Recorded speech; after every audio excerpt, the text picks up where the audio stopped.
Let's talk about the role of insight in problem solving. So first of all, let's define what insight means. Insight is the reorganization or restructuring of a perception that produces that aha moment or eureka experience. For example, tell me what you see here.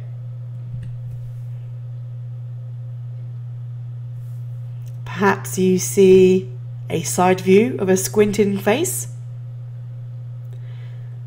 or perhaps you see a soldier and a dog passing an arch.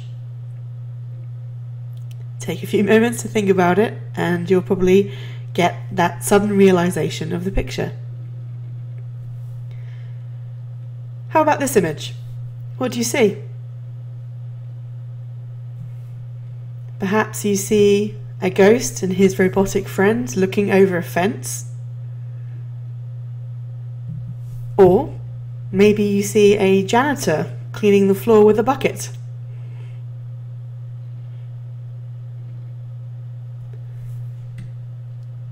Do you see that? These are examples of a sudden and often novel realization to the solution to a problem. And humour shows our capacity for insight. We get these kind of funny pictures. So Metcalfe and Wiebe did an experiment. They wanted to examine what the difference was between insight and non-insight problems. And so they asked participants how they felt towards progressing towards a solution. So they were expecting with those aha type insight problems that the answer would appear suddenly. And for non-insight problems, they thought that the participants would make good, methodical progress and so would be good at predicting how close they were to a solution. So the participants were given both an insight and a non-insight type problem. And whilst they were solving the problems, they were asked to give warmth judgments every 15 seconds. So for example, they had to rate on a scale of through 1 to 7 how close they were to solving the problem. So a rating of 6 or 7 would be I'm extremely close, I'm almost there getting the solution. And a rating of 1 would be nope, I'm pretty far away, I'm nowhere near giving the solution. So remember, participants were giving these judgments every 15 seconds whilst they were trying to solve the problem. Here's an example of an insight problem. So they would be given this triangle of dots, and then they were told by moving only 3 of the dots, you then have to create this inverted triangle. So that's an insight type problem. An example of a non-insight type problem would be this algebraic equation. So I said they'll be given these 2 types of problems to solve, and then they have to give these warmth judgments every 15 seconds. And this is what they found. As you can see from the graph, the dotted line is the algebra equation, the non-insight. And about a minute before the solution was occurring, you can see that the participants were slowly getting closer and closer and closer to the solution until they finally got there at the end. So you can see this kind of gradual increase as they solve the non-insight problem. It's like a methodical, gradual increase of getting closer to the solution. In contrast, the insight problem, such as the dot problem above, they were like close, they're not cold, cold, cold, cold, cold, cold. Oh, really close. Oh, I'm there.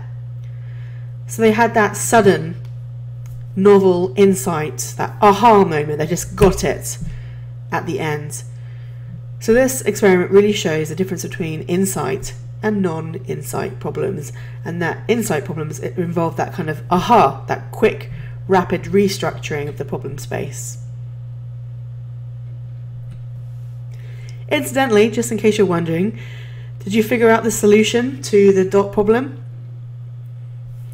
You have to move 3 of these dots to make an inverted triangle. It's pretty simple once you know the solution.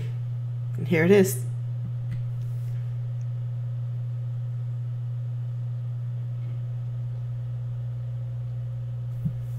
Oh, you knew it all along, right?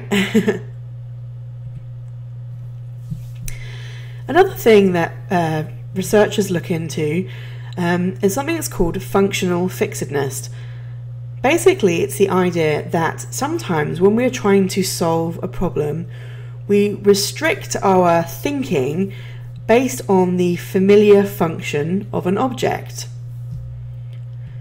So for example, let's say that you are given these materials. You're given a box of matches, some thumbtacks and some candles.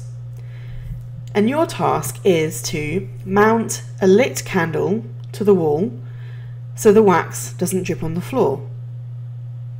How are you going to do that? Okay, give yourself a few seconds, maybe pause the video while you try to come up with some solutions.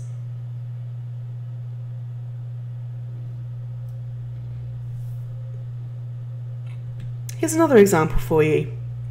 Let's say you're in a room and you have these 2 strings hanging from the wall, and all you have in the rest of the room is a chair and a pair of pliers. So your task is to tie the 2 strings together, but the problem is they are too far apart to hold with both hands at the same time. So how are you going to do it? Again, give yourself a few moments, maybe pause the video while you think of a solution.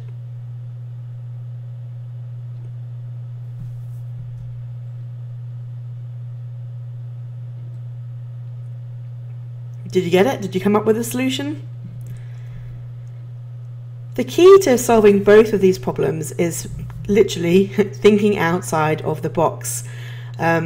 With the candle problem, the solution lies in seeing the box of matches not as a container for matches, but in fact a tray for the candle. Some people find this problem difficult to solve because they see the box as a container for the matches, not as a support.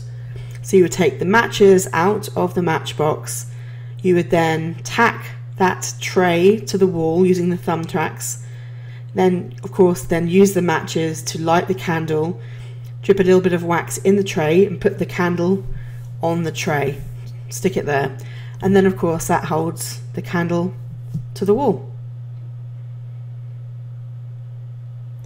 Did you get the solution for the 2-string problem?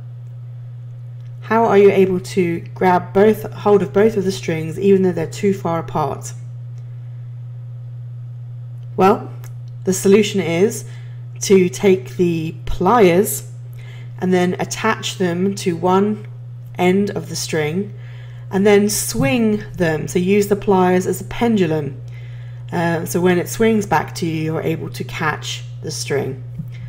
So again, the key to solving this problem is to think of the pliers in a different way, not in the traditional way that you would use pliers for, but in fact seeing the pliers as a pendulum or a weight. And that is the key to overcoming functional fixedness.